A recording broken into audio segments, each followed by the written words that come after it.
हमारे दोस्त गिल्लू गिलहरी को अखरोट इकट्ठा करने का काफी शौक है और वो हर रोज नियम से 3 अखरोट इकट्ठा करता है।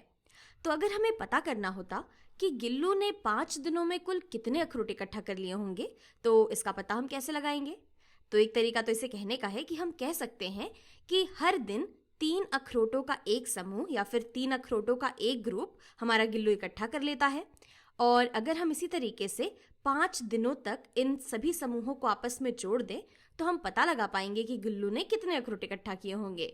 यहाँ पे हम कह सकते हैं कि ये जो 3 अखरोट हैं ये पहले दिन गिल्लू ने इकट्ठा किए, ये जो दूसरा समूह है ये गिल्लू ने दूसरे दिन इकट्ठा किए, यहाँ पर इन 3 अखरोटों को गिल्लू ने तीसरे दिन इकट्ठा किया, ये वाला समूह गिल्लू ने चौथे दिन इकट्ठा किया और ये वाला 5वें दिन।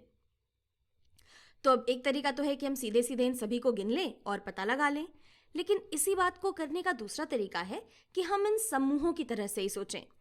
हम ये कह सकते हैं कि गिल्लू ने कुल 3 अखरोटों के 5 समूह इकट्ठा किए हैं। 3 अखरोटों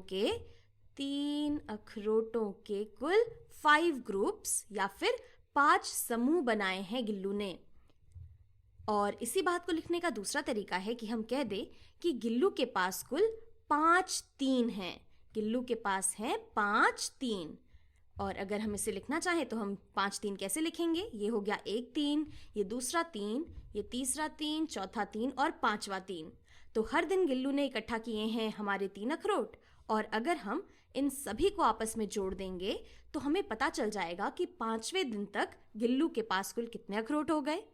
और इन्हें जोड़ने के अलावा हम स्किप काउंटिंग या फिर छोड़ छोड़ कर भी गिनती अगर करेंगे तो हम पता लगा पाएंगे कि गिल्लू के पास कुल कितने अखरोट हुए 5 दिनों में। मेरे कहने का मतलब है कि अगर गिल्लू पहले दिन 3 अखरोटों से शुरू करता है तो अगर हम 3 छोड़कर आगे बढ़े तो हम पहुंच जाएंगे 6 पे, यानी कि दूसरे दिन गिल्लू ने कुल 6 अखरोट इकट्ठा किए।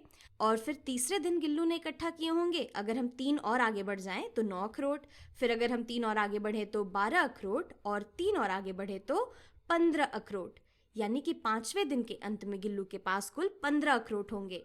और यहाँ से भी हम दरअसल यही चीज़ कर रहे हैं। 3 में अगर 3 जोड़ते हैं हम तो हमें मिलता है 6, 6 में 3 जोड़ने पे 9, 9 में 3 जोड़ने पे 12 और 12 में 3 जोड़ने पे हमें मिलता है 15। तो गिल्लू ने 5वें दिन के अंत में कुल 15 अखरोट इकट्ठा कर लिए होंगे। तो यहाँ पे हम गणित के, हम मैथ के एक फंडामेंटल, एक काफ़ी मूल कॉन्सेप्ट की तरफ बढ़ रहे हैं। इसे हमने अभी तक नाम नहीं दिया है, लेकिन हम जो कुछ भी यहाँ कर रहे हैं ये दरअसल वही है। हम यहाँ पर गुणन या फिर मल्टीप्लिकेशन का इस्तेमाल कर रहे हैं।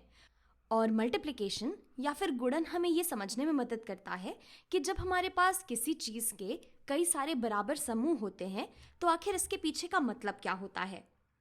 तो हमने यहाँ पर जो कुछ भी किया है, जितनी भी सारी चीज़ें करी हैं, जैसे कि हम यहाँ पर 5 3 लिख रहे हैं, तो ये बस ये कहने का तरीका है कि हम 5 में गुणा कर रहे हैं। मैं यहाँ पर एक नया चिन्ह, एक नया सिंबल यहाँ पर लाने वाली हूँ।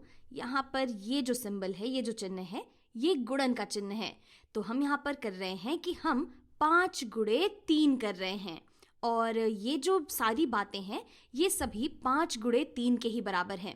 आप चाहे इसे ऐसे कहें कि आपके पास 5 समूह हैं 3-3 चीज़ों के, या फिर आप इसे ऐसे कहें कि आपके पास 5 3 हैं, या फिर आप 3 को 5 बार जोड़ लें, या फिर आप स्किप काउंटिंग या फिर छोड़ छोड़ कर गिनती कर लें।